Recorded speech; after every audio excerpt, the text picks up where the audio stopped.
Dear students, good morning all of you. आप लोग कैसे हैं? हमें उम्मीद है आप लोग स्वस्थ होंगे, मस्त होंगे, साथ ही अपनी पढ़ाई में व्यस्त होंगे। डियर फ्रेंड, आज का जो हमारा टॉपिक है एनसीईआरटी में, जैसा कि आप देख सकते हैं, क्लास 9th का है और ये पृष्ठीय क्षेत्रफल और आयतन का 13.1 है। इसमें घन और घनाभ से संबंधित क्वेश्चन है और इसका घन और घनाभ के सूत्र को घन के विकर्ण की लंबाई, घन का आयतन, घन का संपूर्ण पृष्ठ, फिर इसी तरह से घनाभ का आयतन, घनाभ का संपूर्ण पृष्ठ, घनाभ के विकर्ण की लंबाई का मैं एक अच्छा सा वीडियो बनाकर बड़े अच्छे से उसके सूत्र को कैसे प्राप्त किया गया है अपलोड कर चुका हूँ, जिसका डिस्क्रिप्शन में इस वीडियो के लिंक में डाल देंगे। आप वहां से देख सकते हैं या आप प्ले लिस्ट में जाकर वहां से आप पृष्ठीय क्षेत्रफल और आयतन क्लास 9 पर क्लिक करके वहां से आप देख सकते हैं। तो डियर फ्रेंड, 13.1 का है। हम क्वेश्चन को लिख नहीं पाए क्योंकि मौसम ठीक नहीं है और लाइट आ रही है जा रही है, जिसकी वजह से हम क्वेश्चन लिख नहीं पा रहे हैं। तो गाइस, इसके लिए हम क्षमा प्रार्थी हैं। आप बुक से देख लीजिएगा। फिलहाल हम बुक से पढ़ के समझाकर चित्र बनाकर आपको क्वेश्चन बताएंगे। पहला क्वेश्चन दिया है 1.5 मीटर लंबा, 1.25 मीटर चौड़ा तथा 65 सेंटीमीटर गहरा प्लास्टिक का एक डिब्बा बनाया जाना है। इसे ऊपर से खुला रखना है। प्लास्टिक शीट की मोटाई को नगण्य मानते हुए निर्धारित कीजिए। डिब्बा बनाने के लिए आवश्यक प्लास्टिक का क्षेत्रफल क्या होगा? यदि मूल्य इस शीट का मूल्य 1 मीटर स्क्वायर का 20 रुपया है तो कुल कीमत कितनी होगी, ये आपको पता करना है। तो अब क्वेश्चन नंबर पहला, 1.5 मीटर लंबा, 1.5 मीटर लंबा हो गया। इसकी लंबाई मान लीजिए 1.5 मीटर। तो देखिए, पहले हम फिगर बना देते हैं। ये मान लीजिए डब्बा है, ठीक है ना, ये मान लेते हैं डब्बा है, ठीक है, मान लो ये है डब्बा, ठीक है, ये है डब्बा आपका। और इसके बाद में इसकी जो लंबाई है कितनी है, ये हो गई लंबाई L बराबर 1.5 मीटर। ये हो गई चौड़ाई, B बराबर कितना दिया हुआ है, B बराबर दिया हुआ है 1.25 मीटर, 1.25 मीटर। और H बराबर दिया हुआ है 65 सेंटीमीटर, ठीक है, कितना दिया हुआ है, 65 सेंटीमीटर। तो कह रहा है ऊपर से खुला हुआ है, इसको बनाने में कुल कितना प्लास्टिक का क्षेत्रफल लगेगा। तो देखो, क्वेश्चन नंबर पहले का जो आंसर होगा, कुल क्षेत्रफल। ध्यान रहे, इसको A मान लो, इसको B मान लो, इसको C मान लो, इसको D मान लो, इसको E मान लो, इसको F मान लो, इसको G मान लो, इसको H मान लो। ध्यान ये देना है कि ऊपर से खुला है ऊपर से क्या है, कह रहा है ऊपर से खुला रखना है, यानी ऊपर, यानी ABCD का नहीं। तो कुल क्षेत्रफल बराबर हो जाएगा किसका क्षेत्रफल, ABGH का क्षेत्रफल, ठीक है, चतुर्भुज ABGH का क्षेत्रफल। फिर इसमें जोड़ देंगे किसको, BCFG का क्षेत्रफल, BCFG का क्षेत्रफल। फिर इसमें किसको जोड़ेंगे, FCDE का क्षेत्रफल, CD, चतुर्भुज CDFE का क्षेत्रफल प्लस, ठीक है, CDFE का क्षेत्रफल। फिर उसके बाद में ADEH का क्षेत्रफल, चतुर्भुज ADEH का क्षेत्रफल।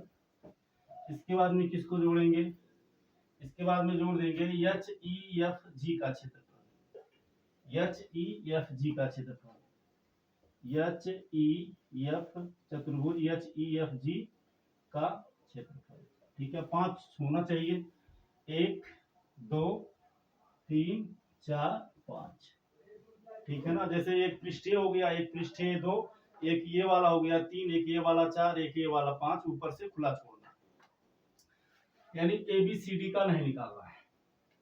तो ABGH ABGH में लंबाई क्या है 1.5 है। अच्छा ये मीटर है, इसको सेंटीमीटर में जब आप बनाओगे तो 100 का गुणा करोगे तो 150 सेंटीमीटर हो जाएगा। तो इसमें 150 हो जाएगा क्योंकि 100 का जब गुणा करेंगे। ठीक है, इसके बाद में ABGH में एक आपको ये मिलेगा, ये अगर लंबाई मान लेंगे तो इसको हम चौड़ाई मान लेंगे। तो इसका मान कितना है 65 है, तो 65 हो गया। प्लस BCFG, तो इसमें लंबाई अगर ये इसको मान ले 1.25 में 100 ये मीटर है ना, 100 का गुणा करेंगे तो जाएगा 125 सेंटीमीटर। क्योंकि 100 का गुणा करेंगे तो दशमलव के बाद 2 अंक है गायब हो जाएगा, तो जाएगा 125। और BCFG में ये अगर इसको लंबाई मान लेंगे तो ये चौड़ाई, चूंकि क्षेत्रफल बराबर लंबाई गुणा चौड़ाई होता ही है, तो हो जाएगा 65। प्लस CDFE, तो इसमें ये वाला, तो ये वाला इसके बराबर होगा तो ये 150 हो गया, और ये वाला 65, तो जाएगा 150 गुणे 65। प्लस ADEH यानी ये वाला, तो इसमें अगर इसको लंबाई मान लिया जाए तो 125 होगा और ये 65 हो जाएगा। ये 65 है तो हो जाएगा 125 गुणे 65 प्लस, ठीक, तो ये हो गया 1 2 2 3 4। अब बच गया HEFG, तो 150 है और 125 है, जाएगा 150 गुणे 125। ठीक है, अब क्या करना है, मल्टीप्लाई कर देना है। तो 150 में 65 का गुणा करिए, 150 गुणे 65, तो 5 शून्य 0, 55 25 5 2 5 1 कम 5 2 7, 6 शून्य 0, 6 25 30 3, और हासिल 3 हो गया, 6 कम 6 3 9, 0 5 7 9, तो 9775, 9750। अब 125 में गुणा करना है 65 का, 50 25 5 2 5 दूनी 10 2 12 2 1, 5 1 कम 5 1 6, 6 25 30 3, 6 दूनी 12 3 15 5 1, 6 कम 6 1 7, 5 2 6 5 11 1 7 1 8, 81 25, 81 25।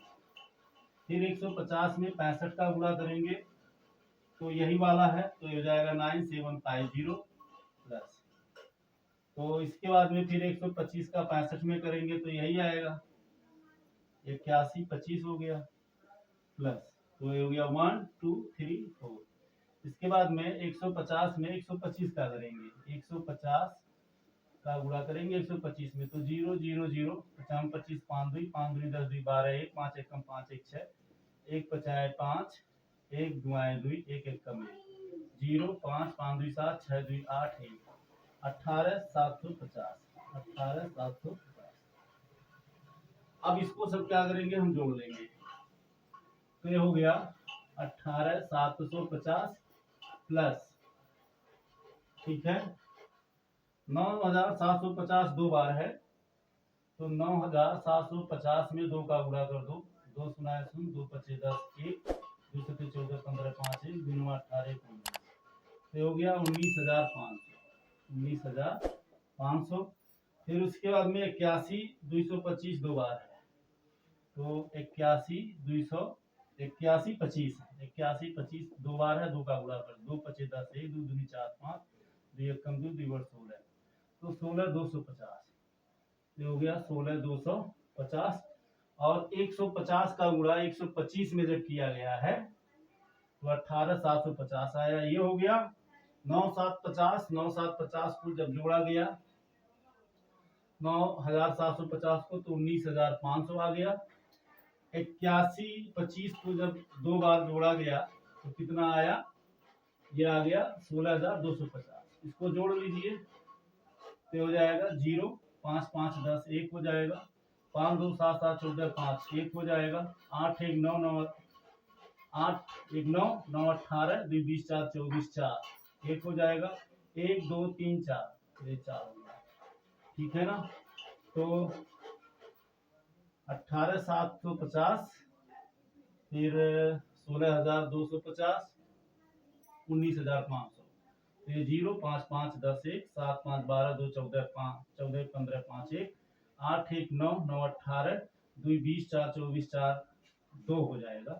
तो 1 2 3 2 5 हो गया 54,500। कितना हो गया? 54,500 सेंटीमीटर स्क्वायर। अब इसको जब हम मीटर में बदलेंगे तो इसको हम 54,500 में भाग दे देंगे। 1 मीटर बराबर 100 सेंटीमीटर। तो ये लंबाई के लिए, फिर ये 100 का चौड़ाई के लिए। तो ये 2 जीरो से ये 2 जीरो कट जाएगा। और जब इस 100 का भाग इसमें देंगे तो हो जाएगा 5.45 मीटर स्क्वायर। अब क्वेश्चन नंबर दूसरा दिया है, अगर एक सीट का मूल्य 1 मीटर स्क्वायर का 20 रुपया है तो इतने का कितना होगा? तो यहाँ लिखो, इसलिए मूल्य बराबर हो जाएगा 5.45 गुणे 20। ठीक है, 1 मीटर स्क्वायर का 20 है तो इतने मीटर स्क्वायर का कितना होगा? तो 2 का गुणा 5 में करेंगे 10, 2 का गुणा 4 में करेंगे 8, 1 9 हो जाएगा। अब 2 पचे कितना हो जाएगा? 10 हो जाएगा। 1 जीरो ऐसे यहाँ बढ़ा देंगे। अब 2 अंक के बाद दशमलव लग जाएगा, यानी 109 रुपया होगा। ये हो गया आपका आंसर। तो डियर फ्रेंड, क्योंकि मौसम तो ठीक है नहीं, आज इस एक्सरसाइज का शुभारंभ हो गया। इसके बाद नेक्स्ट क्वेश्चन जो है हम नेक्स्ट टॉपिक में कवर करेंगे नेक्स्ट क्लास में। इसको आप 1 से 2 बार देख लीजिएगा। अगर वीडियो आपको पसंद आएगा तो जरूर लाइक कीजिएगा और अपने मित्रों में इसे शेयर करिएगा। और आप हमें अपना प्यार दीजिए, सपोर्ट दीजिए। हम आप लोगों के लिए बहुत परिश्रम करते हैं, मेहनत करते हैं। तो आप लोग भी हमारा साथ दीजिए, हमारा सहयोग कीजिए। आज की क्लास में इतना ही। Thank you so much. जय हिंद।